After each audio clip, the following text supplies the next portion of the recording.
I'm breaking our tradition of doing a YouTube video on Employment Day and doing it midway through.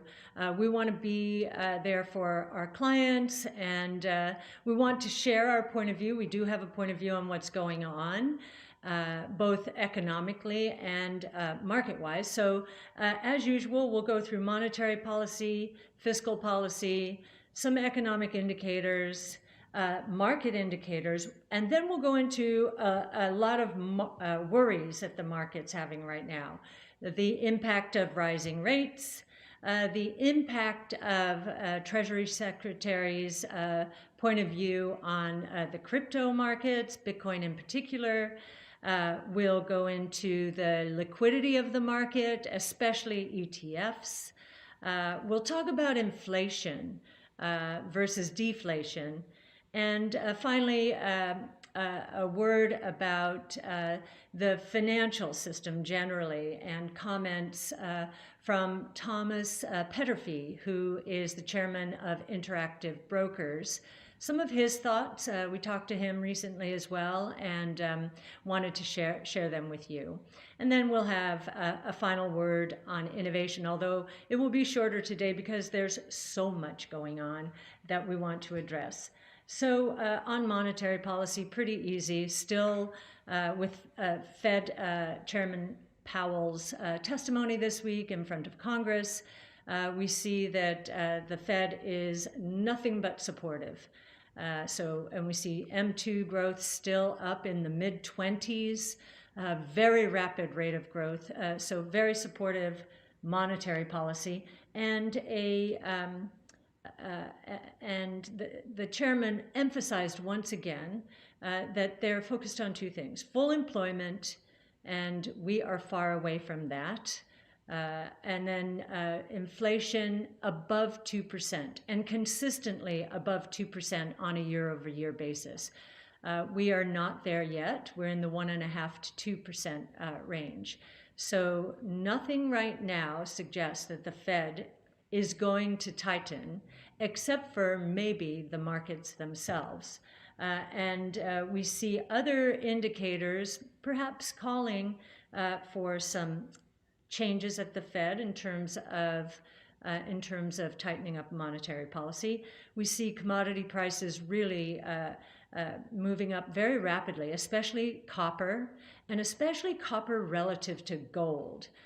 So copper is the commodity with the PhD, as many people often say, and gold is more of the safe haven or inflation hedge. So to see copper going up that rapidly against gold suggests there are animal spirits out there. The dollar is going down. Housing prices are moving up at a double-digit rate, which is pretty astonishing. We've seen very strong asset market prices when it comes to stocks generally. We're still up for the year, even after the recent turmoil. And of course, we've seen action in the cryptocurrency space, pretty dramatic action. And yet the Fed is not responding to any of those, not yet at least. There are some indications in the market, because the market actually does lead the Fed, that the Fed will respond sooner than most believe, but we'll get into that when we talk about markets. On fiscal policy, well, thanks to budget reconciliation, we're probably going to get a package. It could come today, may already have come, in the $1.7 to $1.9 trillion range, so $1.7 to $1.9 trillion. That's pretty astonishing. It does not include the $15 minimum wage, which was originally in the bill, although that may be added to what looks like a $3 to $4 trillion infrastructure bill brewing. So think about that. Almost $2 trillion now, and then another $3 to $4 trillion on the way. Now, anyone who has read about guns and butter in the 60s, that was during the Kennedy and Johnson regimes, knows that we will have to pay for this in some way, shape, or form. We would like to think that that the economy will grow its way out and that innovation will be a big part of the solution. But there are a lot of other investors out there who are very worried about leverage in the system. And we'll get into that as well. You know, we've just seen the $600 billion. This is not even part of this $1.9 trillion package. We've seen $600 billion in stimulus money making its way into the system. We saw that in today's personal income report.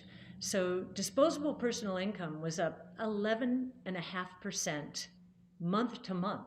That's not year over year, that's month to month. If you annualize it, it's up by much more than 100% annualized. Pretty provocative.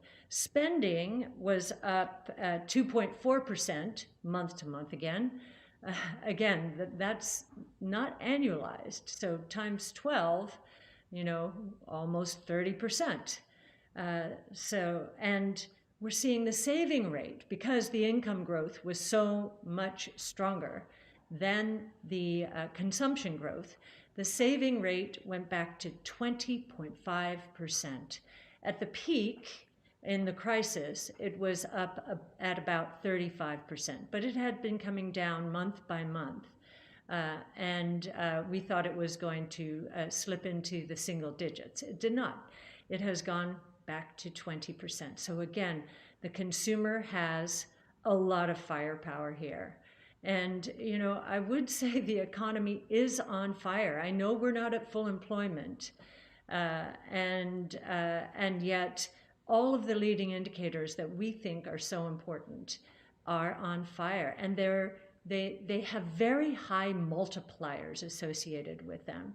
And this is particularly true of housing. Just think about how much other spending a home purchase causes. And same with capital spending.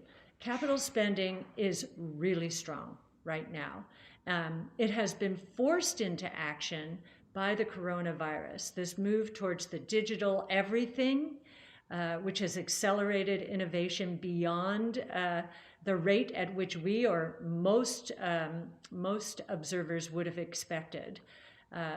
So capital spending and housing have two of the highest multipliers in the economy, which means that a dollar spent causes more dollars to be spent, and again, a virtuous cycle. So we already think the economy is very strong. And we believe that the markets are now saying, okay, the economy is really strong.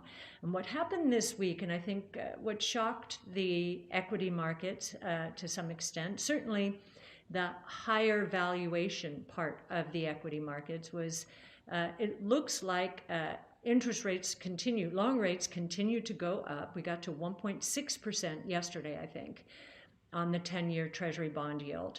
Now, at the beginning of this year, many bond investors thought we'd have trouble getting through 1.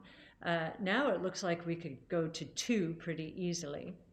I will say, based on indicators, mostly if you look at short-term traders, there are measurements of their activity. There have been record shorts placed on the bond market. So they've been playing the momentum here as interest rates go up, prices go down. So traders have been shorting the bond market at record rates, and I looked back as far as 20 years. So we probably are in for a little bit of a pause here in the movement of rates going up. For that reason alone, there's too much bearishness out there. So we do know that 1.6% from 0.5% during the crisis, that is a monumental move in the bond market. The volatility in the bond